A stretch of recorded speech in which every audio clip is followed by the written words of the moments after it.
ఓం శ్రీమత్రే నమః. వసనివాసే వాస్తు అంటూ ఉంటారు. ఈశాన్యంలో బరువు పెడితే మరి వాస్తు ఏం చెప్తోంది? బరువు పనికొస్తుందా పనికి రాదని మనందరికీ తెలుసు.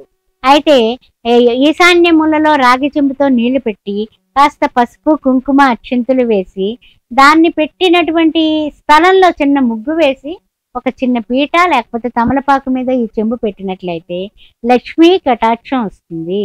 అదేవిధంగా సాయంకాలం పూట తులసమ్మ దగ్గర పెట్టేటటువంటి దీపం ఈశాన్య మూలలో పట్టుకొచ్చి పెడితే, తులసమ్మ దగ్గర పెట్టినటువంటి దీపం ఈశాన్య మూలలో మీరు పెట్టినట్లయితే తప్పనిసరిగా అది కూడా మీకు లక్ష్మీ కటాక్షానికి ప్రతీకగా ఉంటుంది.